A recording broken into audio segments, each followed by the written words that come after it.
So today I have a very, very special guest that I'm excited to hear all he has to share with us and introduce him to you guys, because he's knows something that I started learning about the last couple of years, maybe probably the last couple of years, when I realized that my feet were no longer doing what feet should be doing. Stephen, thank you so much for being here. How are you doing today? Well, now you've got me curious. What were your feet not doing that they should have been doing? So I spent probably 20 years in a pair of sandals, hard-soled sandals. Might as well call them, basically orthotics. But they weren't orthotics, with a high arch support, because I thought this is what I needed. Yeah. That's what I'd been told, right? So what I Absolutely. started noticing was my feet started looking like they were in the sandals all the time. My toes were turning out. I was getting bunions. They just weren't doing it. They were no longer acting like feet. And if I walked around barefooted, it hurt. Like my feet ached. And I am smart enough to know that it shouldn't be like that. Right? It's so funny you say that, because so many people that I've talked to, when I ask them questions like, can you, what's it like walking barefoot in your house? They go, oh my God, I've got hardwood floors. What? Whoa, right. You think that your feet are somehow so precious that you're not supposed to be able to walk barefoot on a hardwood floor? I mean, do you realize evolutionarily what humans walked on for the entirety of human history, and somehow your feet can't handle that? And so they come to the conclusion, actually, that they go back to where you started, which is, I need arch support and motion control and padding and all these things. And I go, honestly, you really think that feet aren't designed to support your body? It's an amazing, I was literally stunned the first time someone said that to me. And I understand you being stunned. And I also understand that we, as a group, society, Of humans, call it that, as a group of people, yeah, we're just taught that our feet have to be protected, right? yeah.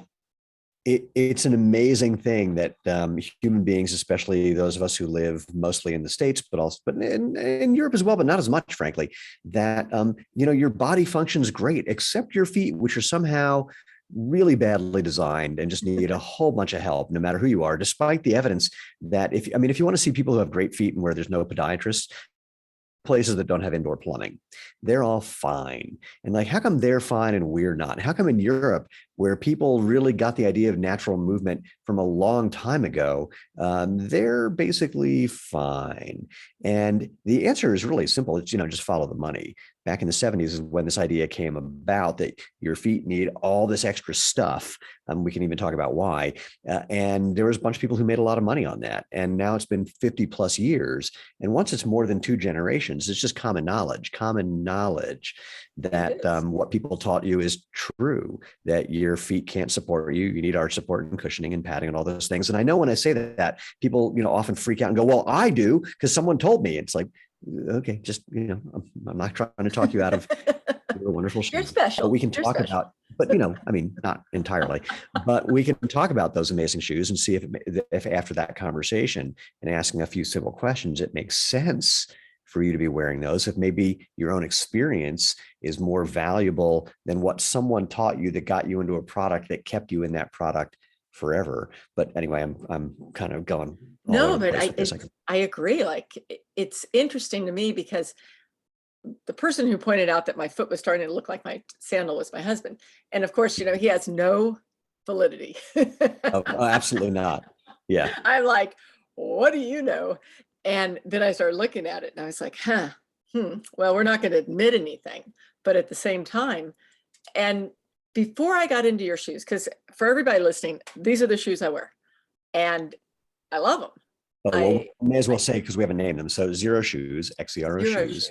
Thank you. Stuff Yes. behind me. That's what we do. Yes. And we've got boots and sandals and other things that aren't behind me. But okay. So anyway, so you do. Yes. And thank you for pointing that out, because of course I think everybody knows who I'm talking to.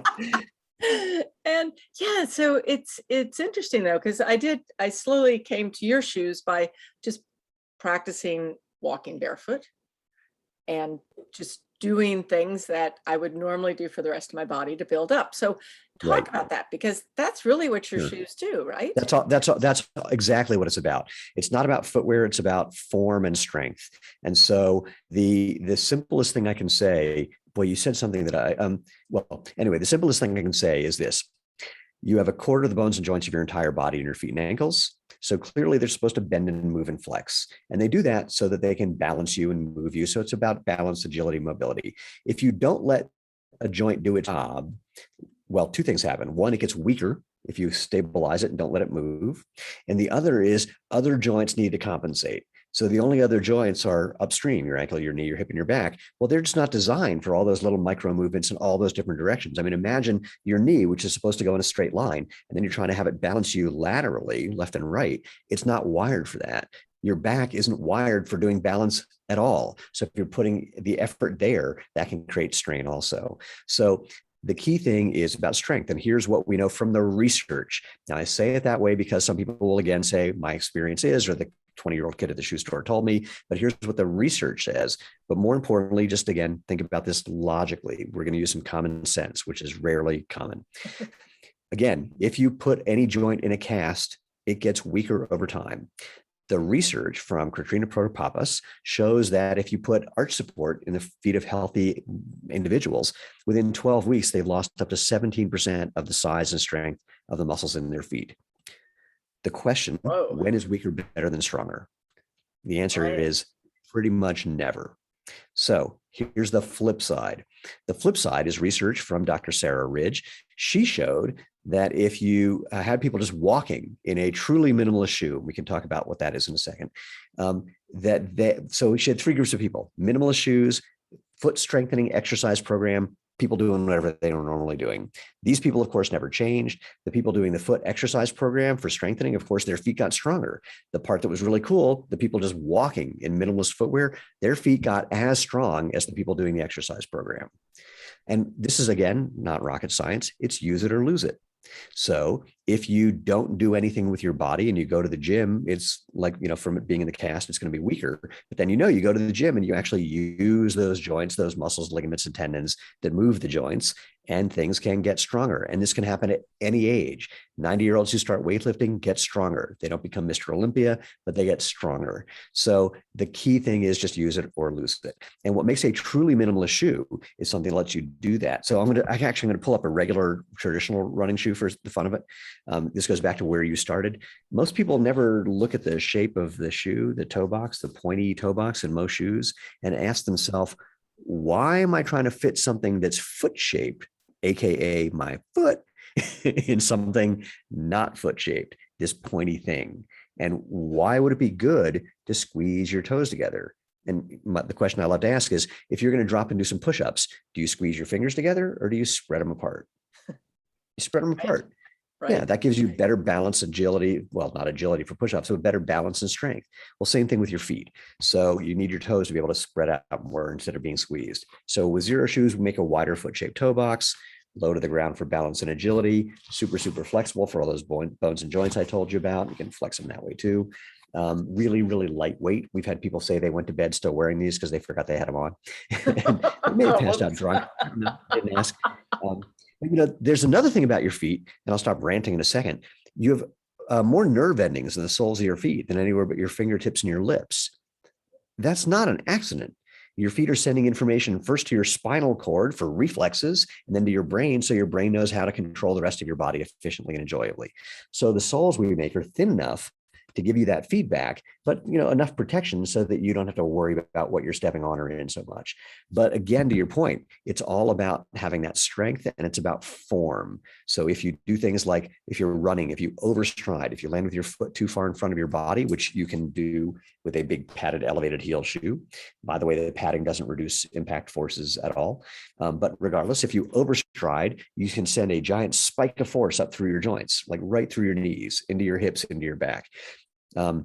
When you're going barefoot or wearing something like Xero Shoes, doing it wrong like that feels uncomfortable, and your brain is smart and it figures out, pardon me, I got the hiccups, figures out how to adjust your gait to something where you're using your muscles, ligaments, and tendons the way they're designed as springs and shock absorbers and to protect your joints. So one more bit of research from Dr. Isabel Sacco, she put minimalist footwear, not ours, it was a different, she was using a different product from Brazil, on the feet of elderly women, like 70-year-old plus women, and who had knee osteoarthritis. And their knee osteoarthritis was reduced or eliminated because what caused it was all that force into the joint. And so getting the force out by using your muscles, ligaments, and tendons properly, let them heal.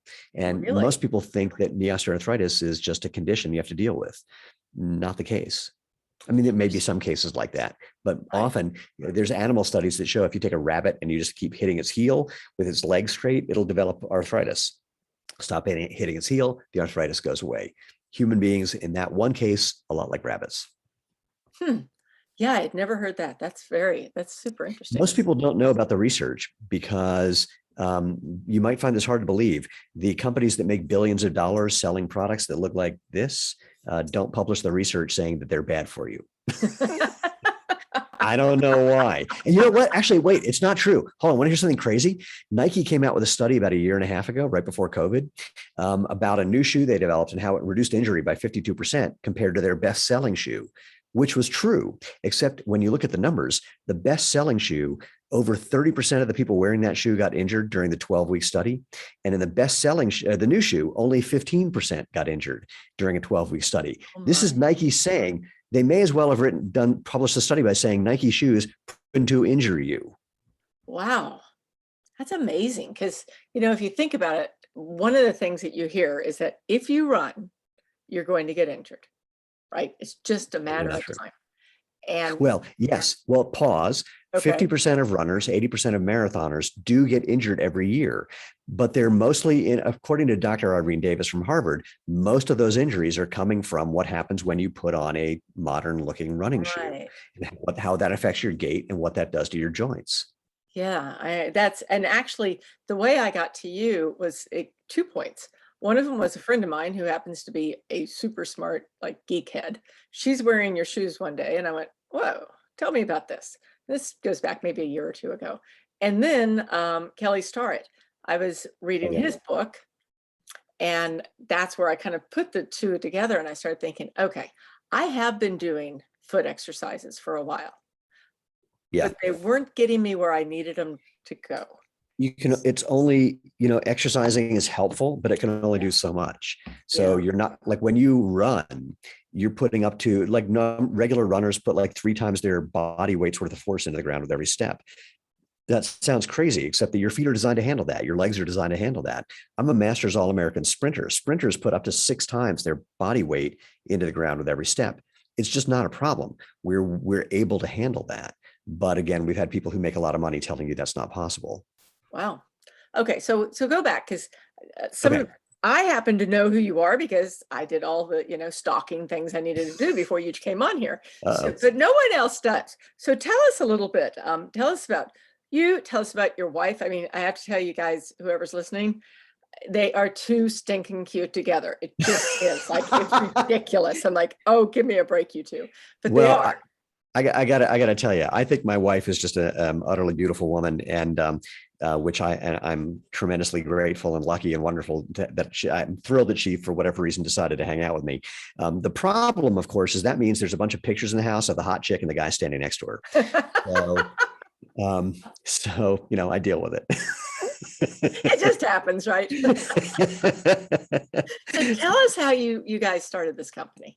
Well, and I'm going to ask you one other thing because I'm really interested in everybody listening to start getting to the point where you start considering the fact that your feet might need to become stronger. Yeah.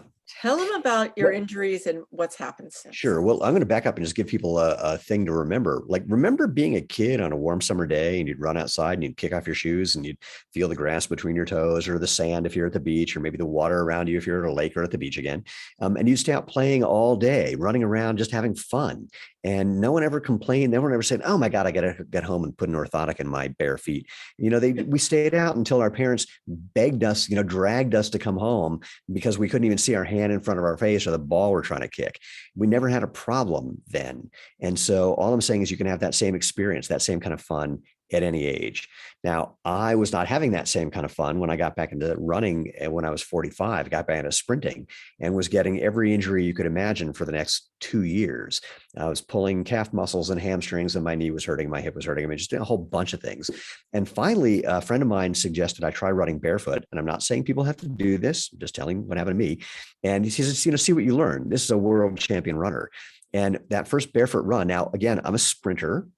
So I run the 100 meters, straight line, really fast. At the end of the track are these things called, what are they called? Curves, turns? I don't even know how to use those. They're very confusing to me. I need a GPS watch to get around.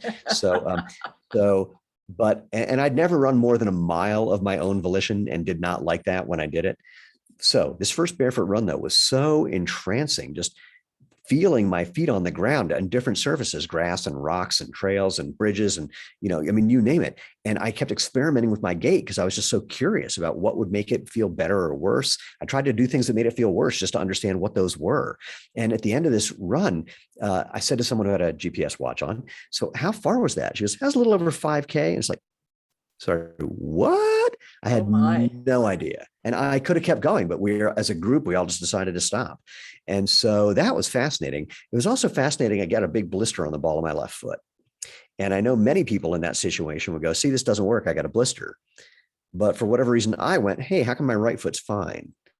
And so my next barefoot run, I was thinking, if I can find a way to run that doesn't hurt this gaping hole that's still in my foot, then I'm probably not doing the thing that caused the gaping hole. And so I thought I'll give myself 10 minutes.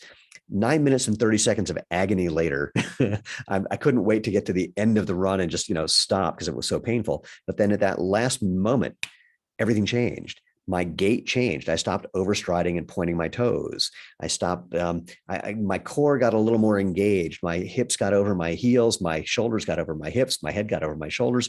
Everything got faster, easier, lighter. It was just dreamy. And that's the way it stayed ever since. My injuries went away. I became one of the fastest guys at that time, over 45, now over 55 in the country. And I wanted that natural movement experience. So I started making sandals the way people have been making footwear for thousands and thousands of years, just something to protect your foot, something to hold that on your foot. And one day, a barefoot running coach said, I've got a contract to write a book about barefoot running. If you treated this sandal making hobby that I had developed like a business and had a website, and put you in the book.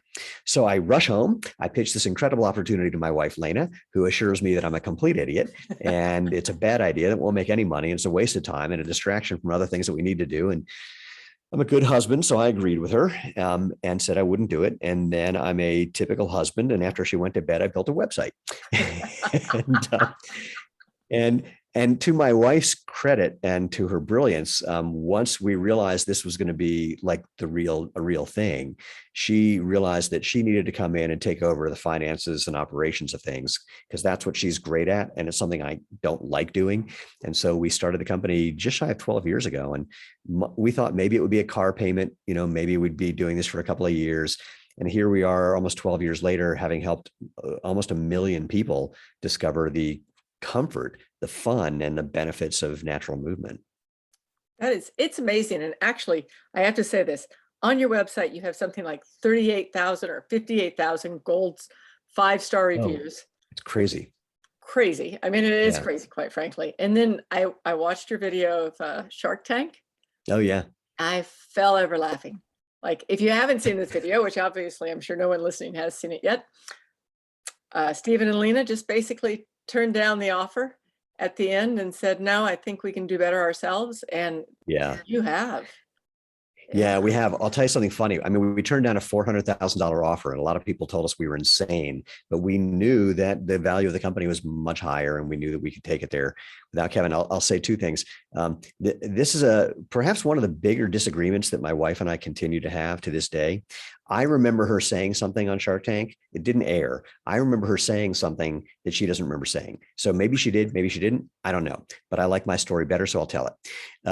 So Kevin made us this offer for 400 grand. He wanted half the company.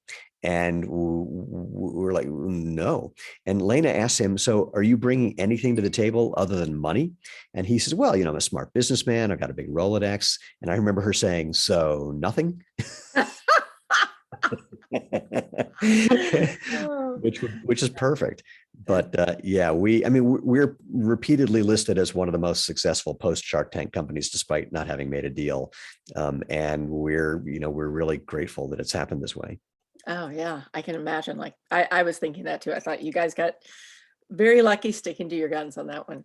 It was So actually, I got to tell you, it was easy because we had interviewed a lot of people who had bought shoe companies, sold shoe companies, invested in shoe companies. So we knew what our valuation, we knew a range for the valuation. And so when he said, I'll give you the money for 50% of the company, we had offered 8%. It was such a non-starter that we literally forgot he even made the offer. And Robert had to remind us. So it was pretty easy because we knew that range for yes and no. that's great. That's great. So, okay. So somebody's out here in the world listening, and she has been wearing the usual shoes forever. Yes. Yeah. If you watch us on YouTube, you'll see I'm we have holding some up props. We have I'm some holding props up a happening. shoe with pointy toe box, elevated heel, a whole bunch of padding that doesn't do anything, arch support that doesn't help. Right. Yeah. So you've got all that. Yeah. And okay, I'm going to give you an aside here. I thought my foot was deformed. Right. Like I thought I had deformed feet because my feet look more like a duck foot than a pointy toe, right? Right. And my feet don't go in pointy toes. Yeah. So guess what? I don't think they're totally deformed.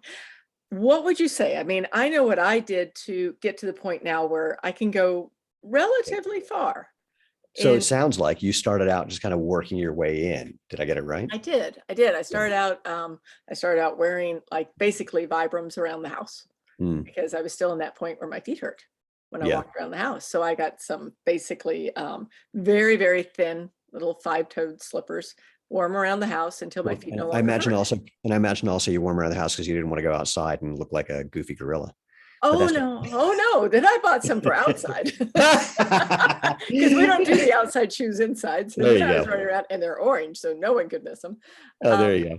And I did that for a while, and then I realized that my feet were getting stronger and happier. So I could just walk around barefoot. Yeah. And then that's when I started looking around and just going, okay, who's got the shoe out there that I'm going to be able to run in and feel like I'm protecting my foot, right? Because I still buy that. But I want to be able my foot to keep going. So what am I missing in there? What else should people know? No, you nailed it. I mean, I say to someone, if you got the idea that you wanted to get stronger, are you going to go to the gym and do 8 hours of biceps curls? Of course not. You're going to do a set. You're going to see how you feel the next day. If you feel a little sore, you'll wait till you get unsore and go back and do another set until you can do that set without being sore. Then you add a little weight or add another rep or add another set. You build up slowly based on the feedback that you're getting from your body.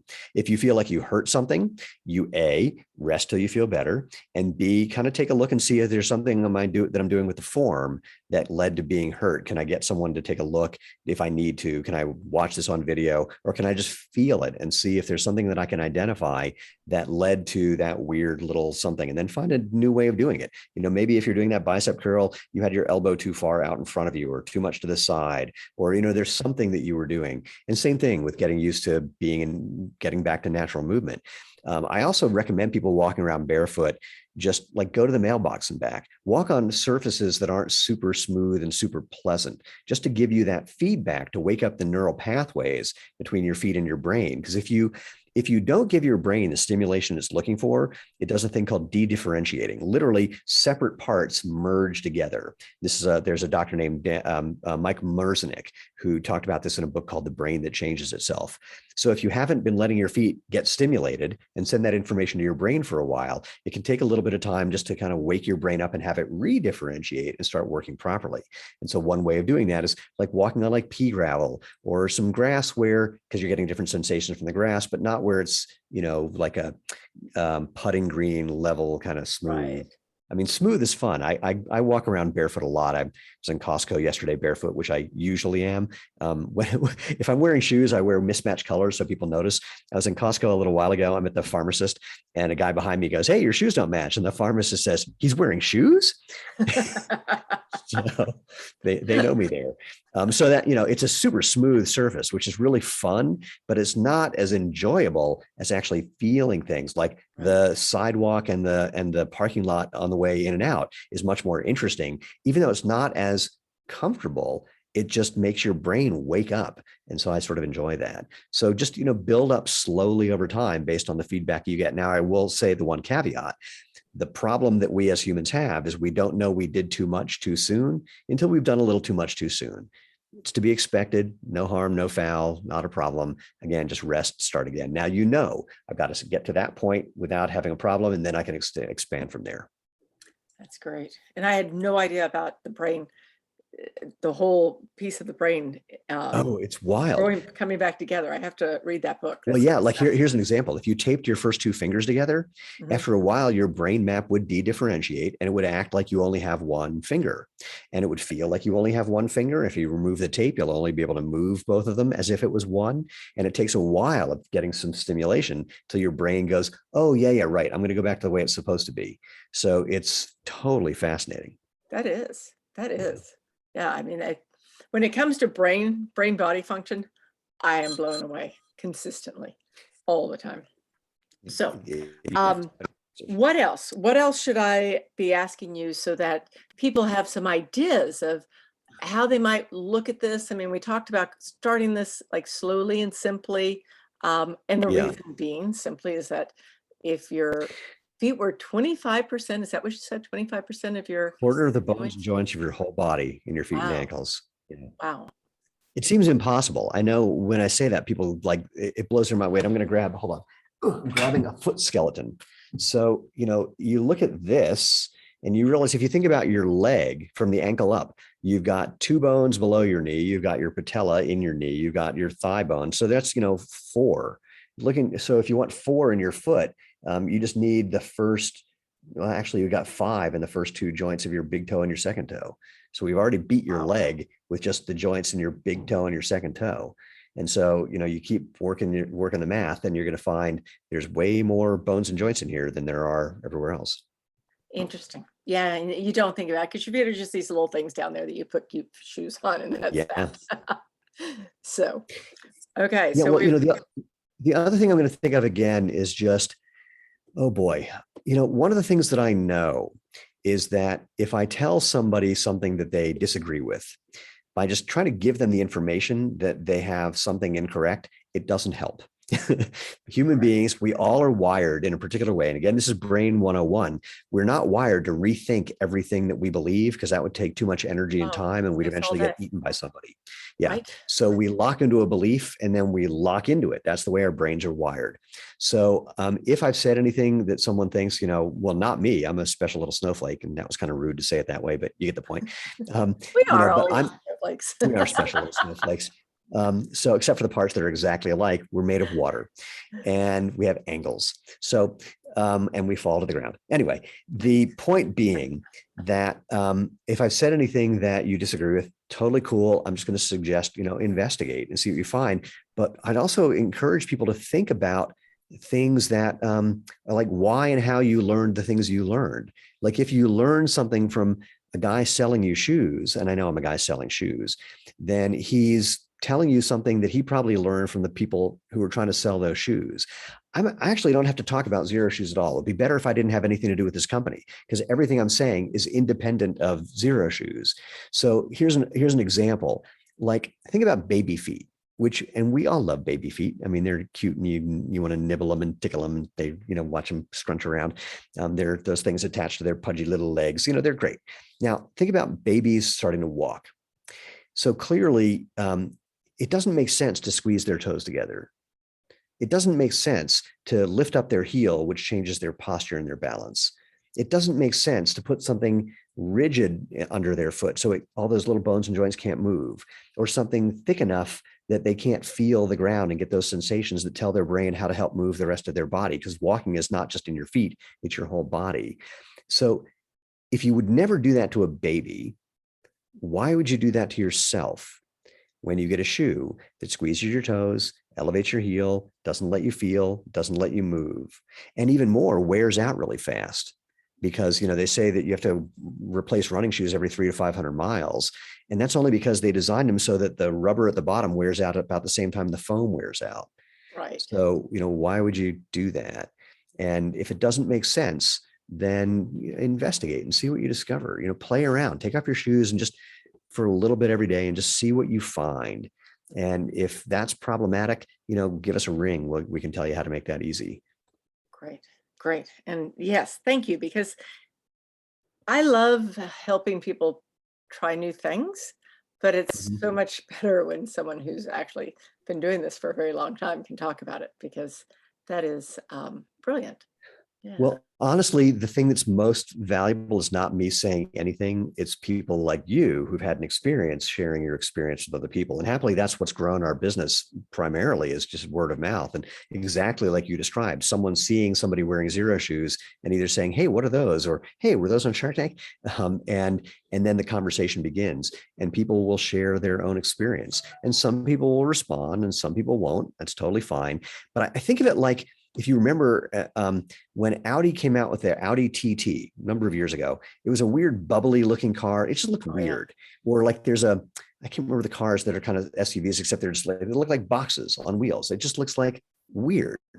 And people would argue about them. Is it cool or is it ugly? And the fact that people were arguing was really good. People liked that, or the companies that made the cars liked that, because it brought up a conversation. And over time, what happened was people stopped arguing quite so much, and you see that product for a while and you get kind of used to it. And then it's not quite so ugly. It's not quite so weird. And that's when they start toning it down and making it prettier and less weird so that more people can get into it. I think that's what's going to happen with the whole natural movement idea. The more people that do it, the more people see it, the less weird it seems, the more people want to try it. And then you hit a critical mass where it just, again, becomes the obvious choice, because it is the obvious choice. And not because I'm saying it, but again, why would you squeeze your toes together? Why would you elevate your heel and mess with your posture? Why would you support a joint that makes it weak? Why would you keep yourself from feeling the ground? I mean, all those things are dumb questions, really. Like, Yeah. sorry, last thought about that. I said to Sarah Ridge, the woman who did the research on foot strengthening, I called her research the dumbest research ever done in history. And she laughed and said, "Well, why are you saying that?" I said, "Because why do we have to prove that using your body is better than not using your body?" Well, we I could go down a whole rabbit hole on that one, from the things I've been told from doctors.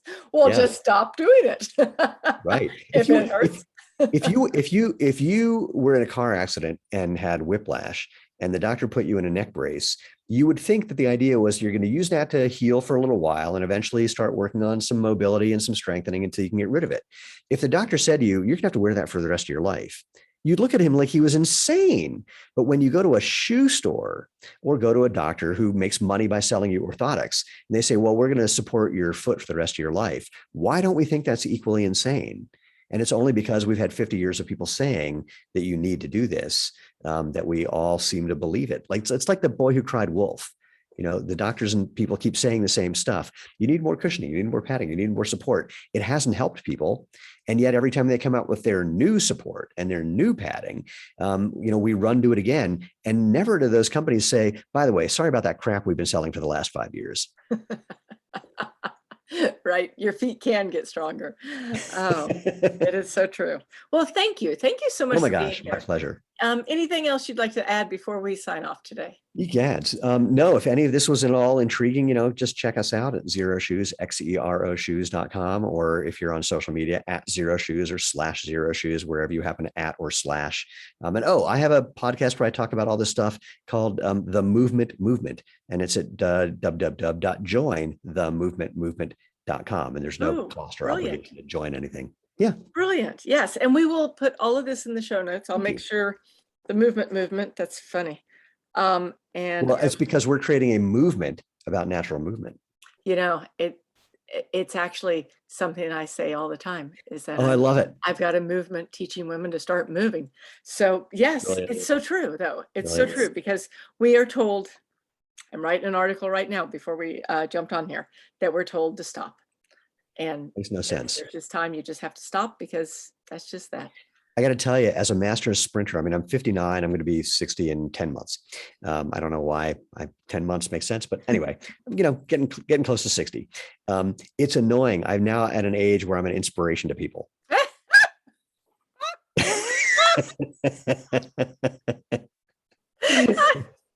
Sorry, it's so true. I know. I understand that one. Yeah, 30-year-olds like I hope I can do this when I'm your age. Bite me. Right? Exactly.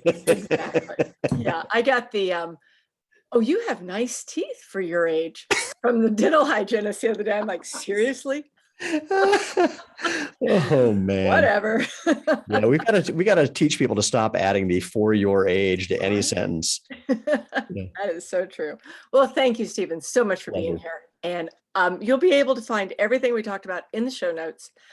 You can watch this on YouTube or on the podcast. And thank you again. I truly appreciate it. Thank you. Thank you.